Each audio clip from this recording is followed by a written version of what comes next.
আপনারা কি জানেন কিয়ামতের ময়দানে আল্লাহর কাছে বান্দা কোন আমল করলে হিসেব ছাড়া জান্নাতে যাবে? জানেন কেউ? বলতে পারেন কেউ? ভাই, আল্লাহর কাছে হিসেব দিয়ে জান্নাতে যাওয়া কি সহজ কাম না কঠিন কাজ? আরে আল্লাহর কাছে তো অনেক দূরের কথা।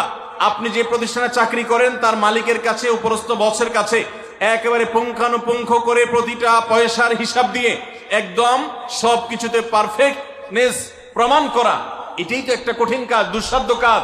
সেখানে সারা জীবনের হিসাব আল্লাহর কাছে দিয়ে পাই পাই করে তারপর আপনি জান্নাতে যাবেন, বিষয়টা এত সহজ না। তাহলে হিসেব ছাড়া আল্লাহ তাআলা এমনিতে বলবেন হিসাব টিসাব নাই, তোমাকে এমনি জান্নাতে দিলাম, এটা চান আপনারা? দেখুন কোরআনে কারীম আল্লাহ তাআলা বলছেন, ইন্নামা ইউওয়াফাস সাবিরুনা আজরাহুম বিগাইরি হিসাব।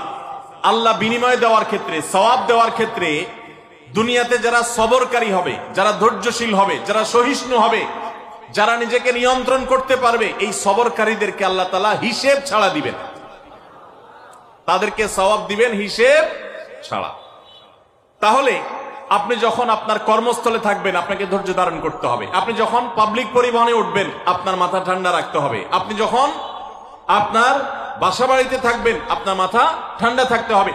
মাথা গরম হয়ে যায় যাদের, হট মেজাজ যারা, কথায় কথায় মাথা গরম হয়ে যায়, ধৈর্যহীন হয়ে যায়, যেখানে সেখানে গন্ডগোল বাধায় দেয়, মারামারি বাধায় দেয়, ধৈর্য সহ্য বলতে কিছু নাই, এই লোকগুলো কিন্তু এই সৌভাগ্যবান মানুষদের কাতারে সামিল হতে পারবে না। ঠিক একইভাবে দাম্পত্য জীবনে সুখী হতে হলে সবর এবং শকর, এই দুইটা মূল মন্ত্রের কোনো বিকল্প পথ খোলা নেই। সেটা স্বামীর জন্য প্রযোজ্য, স্ত্রীর জন্য প্রযোজ্য। স্বামী হিসাবে আপনি স্ত্রীর অনেক অনিয়মতা দেখতে পাবেন, অনেক কিছু দেখতে পাবেন, আপনার আকাঙ্ক্ষা, আপনার চাহিদা, প্রত্যাশার বিপরীত আপনাকে সবর করতে হবে। ভাইরা আমার, আমাদের প্রিয় নবী সাল্লাল্লাহু আলাইহি সাল্লামের দাম্পত্য জীবনে কিন্তু টুনটান সমস্যা হয়েছে। আপনারা মনে করতে পারেন নবী সাল্লাল্লাহু আলাইহি সাল্লামের ঘর, ওনার স্ত্রীগণ সাহাবী, তারা উম্মুল মুমিনিন আমাদের মা, এত মর্যাদাবান মানুষ তারা, তাদের আবার ঝামেলা হয়েছে। ভাই, দাম্পত্য জীবনে টুকটাক সমস্যা তাদেরও হয়েছে। প্রিয় নবী সাল্লাল্লাহু আলাইহি সাল্লাম নিজে একদিন বাসা ছেড়ে মসজিদে নববীতে এসে মন খারাপ করে বসেছিলেন, তিনি বাসায় যাচ্ছেন না, অভিমান করে। ওমর রাদিয়াল্লাহু তাআলা আনহু বিষয়টা বুঝতে পেরে, তার মেয়ে যেহেতু নবী সাল্লাল্লাহু আলাইহি সাল্লামের স্ত্রী, তিনি সেখানে গিয়ে ভেতরে প্রবেশ করে তার সাথে কথা বলে তথ্য উদ্ঘাটন করে সেটা মিটমাট করার ব্যবস্থা করেছেন।